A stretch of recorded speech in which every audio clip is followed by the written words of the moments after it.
Coronavirus, Chianti, Barolo, Prosecco, l'importante chute des ventes des vins italiens.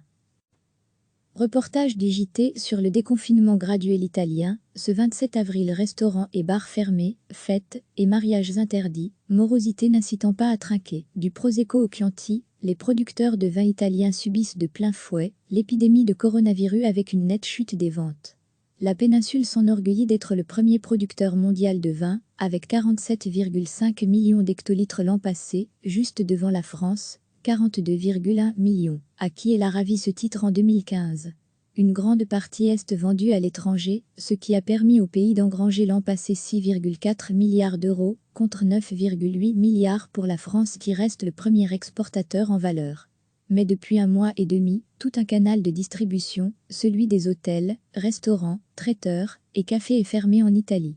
Puis progressivement, il s'est fermé dans le reste de l'Europe et outre-Atlantique à cause des mesures de confinement, et les ventes de Prosecco via ce canal sont désormais proches de zéro, se désole Lodovico Giustiniani, président de l'organisation agricole Confagricoltura en Vénétie, nord-est. L'autre canal, celui de la grande distribution, supermarché, fonctionne encore, mais il ne peut compenser les ventes d'un canal complètement à l'arrêt, note-t-il. Degré à lire aussi toutes les infos sur le coronavirus à propre cave, Borgolus, qui ne vend pas en grande distribution et est très présente à l'étranger, États-Unis, Canada, Sud-Est asiatique, a subi une chute de 90% de ses ventes en mars. Et la consommation que nous n'avons pas eue pendant ces 2 mois, nous ne la récupérons pas, les gens ne boiront pas en plus, ce qu'ils n'ont pas bu à un moment donné, rappelle, comme une évidence, le vigneron. Dans le Piémont, nord-ouest du pays, l'inquiétude est également vive.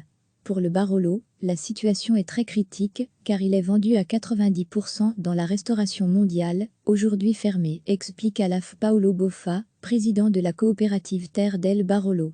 Le Barolo a misé depuis plusieurs décennies sur la qualité maximale et a été promu sur les cartes des meilleurs restaurants du monde, note-t-il. Mais ce qui était une force se révèle une faiblesse aujourd'hui.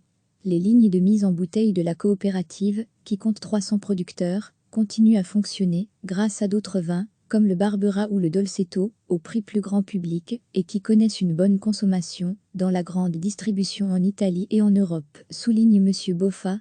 Mais là aussi, ces ventes ne peuvent sauver le bilan de l'entreprise. Les producteurs, où qu'ils soient, réfléchissent aux mesures pouvant être prises alors que la prochaine vendange aura lieu dans quelques mois.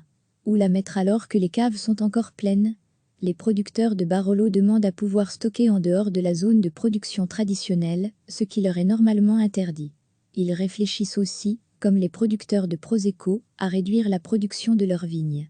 Une décision drastique que le consortium du vin Chianti a lui déjà prise, en abaissant sa production de 20% au risque d'entraîner de graves dommages économiques pour les entreprises, selon son président, Giovanni Busi. Alors que selon lui de nombreux producteurs sont au bord de la faillite, il déplore la distance abyssale entre les annonces innombrables faites par le gouvernement et la réalité vécue par les entrepreneurs qui se voient claquer la porte au nez par les banques. Certains producteurs envisagent par ailleurs de distiller une partie de la production afin de la transformer en alcool, éthanol, qui pourrait par exemple être utilisé pour la fabrication de gel hydroalcoolique. Les coopératives viticoles françaises, italiennes et espagnoles ont ainsi demandé à l'Union européenne l'ouverture sans délai d'une distillation de crise européenne de 10 millions de hectolitres dotés d'un budget exceptionnel européen de 350 millions d'euros.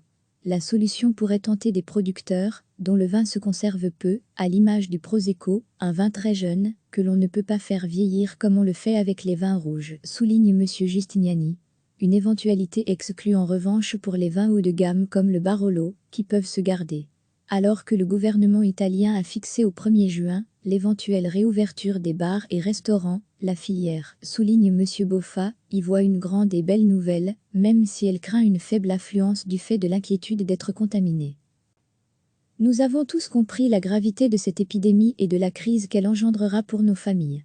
Mais nous, agriculteurs, sommes habitués au sacrifice et une fois encore nous n'abandonnerons pas, souligne-t-il. Recevez chaque matin l'essentiel de l'actualité.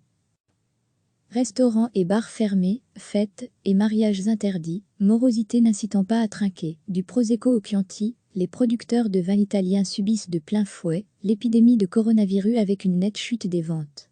La péninsule s'enorgueillit d'être le premier producteur mondial de vin, avec 47,5 millions d'hectolitres l'an passé, juste devant la France, 42,1 millions, à qui elle a ravi ce titre en 2015.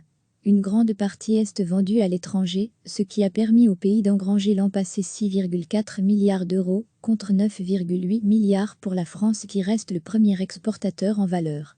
Mais depuis un mois et demi, tout un canal de distribution, celui des hôtels, restaurants, traiteurs et cafés est fermé en Italie. Puis progressivement, il s'est fermé dans le reste de l'Europe et outre-Atlantique à cause des mesures de confinement, et les ventes de Prosecco via ce canal sont désormais proches de zéro, se désole Lodovico Giustiniani, président de l'organisation agricole Confagricoltura en Vénétie, nord-est. L'autre canal, celui de la grande distribution, supermarché, fonctionne encore, mais il ne peut compenser les ventes d'un canal complètement à l'arrêt, note-t-il. À lire aussi toutes les infos sur le coronavirus à propre cave, Borgolus, qui ne vend pas en grande distribution et est très présente à l'étranger, États-Unis, Canada, Sud-Est asiatique, a subi une chute de 90% de ses ventes en mars. Et la consommation que nous n'avons pas eue pendant ces 2 mois, nous ne la récupérerons pas, les gens ne boiront pas en plus, ce qu'ils n'ont pas bu à un moment donné, rappelle, comme une évidence, le vigneron. Dans le Piémont, nord-ouest du pays, l'inquiétude est également vive. Pour le Barolo, la situation est très critique, car il est vendu à 90% dans la restauration mondiale, aujourd'hui fermée, explique Alaf Paolo Boffa, président de la coopérative Terre del Barolo. Le Barolo a misé depuis plusieurs décennies sur la qualité maximale et a été promu sur les cartes des meilleurs restaurants du monde, note-t-il. Mais ce qui était une force se révèle une faiblesse aujourd'hui. Les lignes de mise en bouteille de la coopérative, qui compte 300 producteurs, continuent à fonctionner grâce à d'autres vins, comme le Barbera ou le Dolcetto, au prix plus grand public et qui connaissent une bonne consommation dans la grande distribution en Italie et en Europe, souligne M. Boffa. Mais là aussi, ces ventes ne peuvent sauver le bilan de l'entreprise. Les producteurs, où qu'ils soient, réfléchissent aux mesures pouvant être prises, alors que la prochaine vendange aura lieu dans quelques mois. Où la mettre alors que les caves sont encore pleines? Les producteurs de Barolo demandent à pouvoir stocker en dehors de la zone de production traditionnelle, ce qui leur est normalement interdit. Ils réfléchissent aussi, comme les producteurs de Prosecco, à réduire la production de leurs vignes.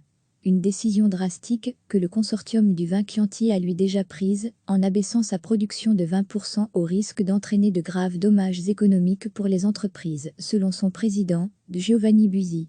Alors que selon lui de nombreux producteurs sont au bord de la faillite, il déplore la distance abyssale entre les annonces innombrables faites par le gouvernement et la réalité vécue par les entrepreneurs qui se voient claquer la porte au nez par les banques. Reportage des JT sur le déconfinement graduel italien, ce 27 avril. Certains producteurs envisagent par ailleurs de distiller une partie de la production afin de la transformer en alcool, éthanol, qui pourrait par exemple être utilisé pour la fabrication de gel hydroalcoolique. Les coopératives viticoles françaises, italiennes et espagnoles ont ainsi demandé à l'Union européenne l'ouverture sans délai d'une distillation de crise européenne de 10 millions de hectolitres dotée d'un budget exceptionnel européen de 350 millions d'euros. La solution pourrait tenter des producteurs, dont le vin se conserve peu, à l'image du Prosecco, un vin très jeune, que l'on ne peut pas faire vieillir comme on le fait avec les vins rouges, souligne M. Giustiniani. Une éventualité exclue en revanche pour les vins haut de gamme comme le Barolo, qui peuvent se garder. Alors que le gouvernement italien a fixé au 1er juin l'éventuelle réouverture des bars et restaurants, la filière, souligne M. Boffa, y voit une grande et belle nouvelle, même si elle craint une faible affluence du fait de l'inquiétude d'être contaminée. Nous avons tous compris la gravité de cette épidémie et de la crise qu'elle engendrera pour nos familles. Mais nous, agriculteurs, sommes habitués au sacrifice et une fois encore nous n'abandonnerons pas, souligne-t-il. Cliquez sur s'abonner pour recevoir les dernières nouvelles.